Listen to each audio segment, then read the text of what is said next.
One of the big mistakes that you and I make as believers is that we think that the way that God did it in the past is the way that he's going to do it in the future. But God will very often change the method. God changes the method because he knows sometimes we have the tendency to look at the method as opposed to looking to him.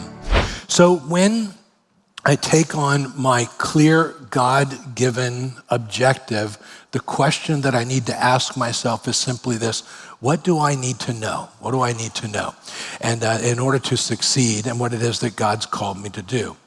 So then we see, so he's got the knowledge of the terrain, and then we're going to find that Joshua uses what we're going to call the principle of skill, the principle of skill. Now notice verse 3, I'm going to read it again. It says, so Joshua rose with all the people of war to go up to Ai, and Joshua chose 30,000 men, valiant warriors, my Bible says. Now, if you have the NIV, I put that there on your outline. It says he chose 30,000 of his best fighting men. That's a great translation.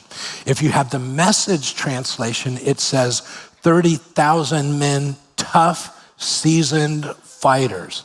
What you notice about Joshua here as he takes on this objective is he's not just sending anyone, he's sending his very best, those who have the most skill. Now that's important because if you come from a church background like I come from, they'd say, well, if God wants it to happen, it's just going to happen. Well, if that were so, why is it that Joshua realizes that he needs to send his very best in order to accomplish this objective? So to accomplish my God-given goal, and I like to emphasize we're believers, so it's not my goal, it's my God-given goal. And that's the difference between how the world does it and how we do it. My God-given goal, my God-given objective, I need to ask the question, what skills do I need to know? What skills do I need to develop, rather? So is your God-given goal right now to restore your marriage? Well, here's what I can tell you. If your marriage is faltering, the skills that got you here aren't the skills that you need in order to put it back together. If you want to advance in your career, what skills do you need in order to go to the next level in your career? So you have to ask the question, what skills do I need to develop? Well, then we're going to notice what we're going to call, write this down, Joshua's going to use, we'll call this the principle of strategy. I'm going to read verses 4 through 9. We'll highlight some things and then we'll move on from there. Verse 4, he commanded them saying, see, you are going to ambush the city from behind. Here's the strategy. Do not go very far from the city, but all of you be ready, close enough and far enough. Then I and all the people who are with me will approach the city, and when they come out to meet us at the first, we will flee before them. We're going to draw them out. They will come out after us until we have drawn them away from the city, for they will say, they are fleeing before us as at the first, so we will flee before them. Then you shall rise from your ambush and take possession of the city, for the Lord your God will deliver it into your hand. Then it will be that when you have seized the city, that you will set the city on fire. You shall do it according to the word of the Lord. See, I have commanded you. So Joshua sent them away, and they went to the place of ambush and remained between Bethel and Ai, on the west side of Ai, but Joshua spent the night among the people. So God here gives the general strategy, says you're going to set an ambush. But God doesn't give all the details here. What he's going to allow Joshua to do is he's going to let Joshua use his experience. We might say his sanctified common sense in order to devise the details of this strategy.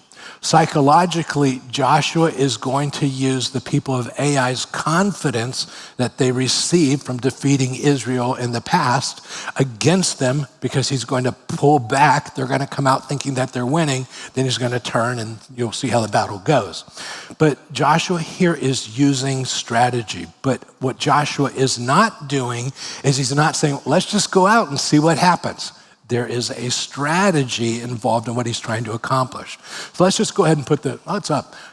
You guys are getting good back there, by the way. So So on the north side of Ai is the main battle group. And keep in mind where Bethel is, that's about 2 miles away. And then so there's going to be another contingent that's going to go south of Ai. They're going to come in through the back of Ai, and then Joshua's going to pull them away from the north, and then we'll see how that goes. So to accomplish my God-given goal, the strategy that God, or the objective that God has given me, here's the question I need to ask. What's my plan? What's my plan? Because it doesn't just happen. There has to be a plan. Now, when we think about developing a plan, and this is warfare, so Joshua is going to employ what we're going to call the principle of flexibility. The principle of flexibility. One of the big mistakes that you and I make as believers, is that we think that the way that God did it in the past is the way that he's going to do it in the future. We've had some friends sit down with us and say, this is how God always does it in our life, as though God always has to do it the same way. But God will very often change the method. So the last city was Jericho. And this city is going to be Ai. God changes the method because he knows sometimes we have the tendency to look at the method as opposed to looking to him. But Jericho, and you look at how the different methods are, Jericho was taken in the daytime. However, Ai is going to be by an ambush set at night. They march 15 miles at night. Jericho, Israel was united as they walked around the city, but in Ai, they're going to divide the troops. Jericho was this marvelous miracle that God did, but Ai is going to involve a military maneuver. Jericho, they just had to watch and then at a certain point shout and blow the trumpet, but in Ai, they're going to have to actually get into the battle.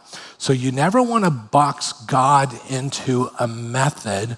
You want to face every situation saying, all right, Lord, what do you want to do in this situation? It might be very different than how God did it in the past. Does that make sense to you? So churches, by the way, churches have a way of splitting and maybe even dying at times over methods. So if you're like me, growing up in church, here's how church went.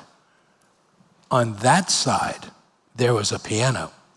And on that side, there was an organ.